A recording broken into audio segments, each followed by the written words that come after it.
राधे राधे दोस्तों, आज हम बात करेंगे श्री कृष्ण ने कैसे ली थी रुक्मिणी की प्रेम की परीक्षा।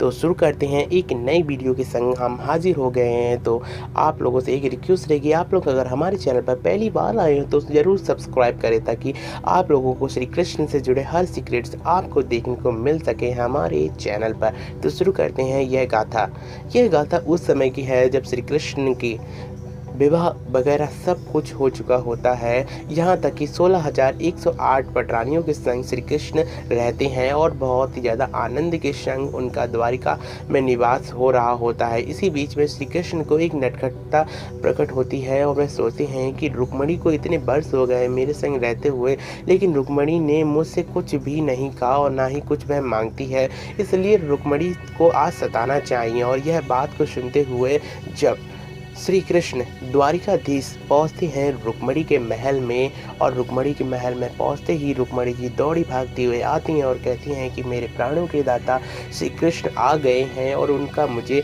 बहुत ही अच्छे तरीके से स्वागत करना चाहिए। जब वह स्वागत कर लेती हैं तब वह अपने पलंग पर उन्हें बिठाती हैं और बिठाने के पश्चात उनकी हवा करती हैं और कहती हैं कि स्वामी आज्ञा दीजिए, मैं क्या करूं।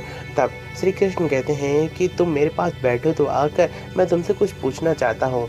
यह बात को सुनते हुए रुक्मिणी जी बहुत ही ज़्यादा चौंक जाती हैं और कहती हैं कि मुझसे क्या भूल हो गई है द्वारिकाधीश जो आप मुझसे इस प्रकार से कह रहे हैं। तब कृष्ण कहते हैं कि तुमसे कोई भूल नहीं हुई है, लेकिन मेरा मन में एक प्रश्न आ रहा है, उसका तुम्हें जवाब देना ही होगा। यह बात को सुनते हुए रुक्मिणी जी कहती हैं कि हाँ प्रभु बताइए, आपको क्या जवाब चाहिए।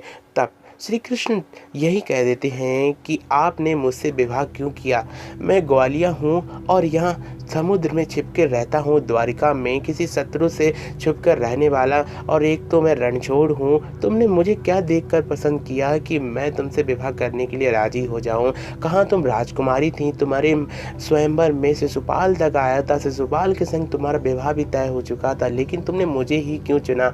यह बात को सुनते हुए रुक्मिणी जी को यह लगा कि क्या श्री कृष्ण मुझे त्याग तो नहीं देंगे। यह बात को सुनते हुए उन्हें बहुत ही तेज से चक्कर आ जाता है और वह मूर्छित होकर गिर पड़ती हैं। यह बात को देखते हुए द्वारिकाधीश अपने चतुर्भुज रूप को धारण कर लेते हैं। दो हाथों से रुक्मिणी जी को उठाते हैं और दो हाथों से उन पर एक हाथ से जल का छिड़काव, दूसरे हाथ से हवा करते हैं। यह देखते हुए जब रुक्मिणी जी को होश आता है तब रुक्मिणी जी कहती हैं कि प्रभु आपने ठीक ही कहा था कि मैंने आपसे विवाह क्यों किया।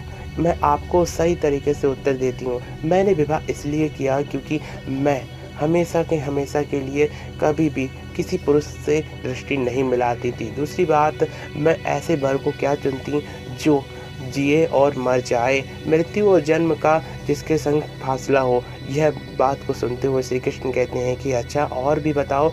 तब रुक्मिणी जी कहते हैं कि उससे क्या फ़ायदा जो केवल शरीर के लिए ही मरता हो और जिसे केवल प्रेम हो वो भी शरीर से हो, आत्मा से प्रेम ना हो। प्रभु मैं हार्ड मास के पुतलों से प्रेम नहीं करती हूँ, मैं परमेश्वर श्री द्वारिकाधीश से प्रेम करती हूँ, क्योंकि मेरा जो सुहाग है वह अखंड रहने वाला है और मैं शिशुपाल से विवाह करती तो वह कभी न कभी मृत्यु को प्राप्त होता, जिसके कारण मुझे यह दुख झेलना पड़ता और मुझे विधवा होना पड़ता। यह बात को सुनते हुए द्वारिकाधीश कहते हैं कि अच्छा रुक्मिणी, तुम तो बहुत ही अच्छी बात कर रही हो। तब रुक्मिणी जी कहती हैं कि प्रभु प्रेम परमात्मा से किया जाता है, प्रेम द्वारिकाधीश से किया जाता है, क्योंकि कृष्ण जब मैंने आपको देखा भी नहीं था तभी मैं आपके नाम से ही प्रेम हो गया था। जिसके नाम से प्रेम हो जाए वही अच्छा परमात्मा है और उसी से मुझे प्रेम करना चाहिए। इन हाट माट के पुतलों से मुझे प्रेम करके क्या मिलता है, दुख ही मिलता।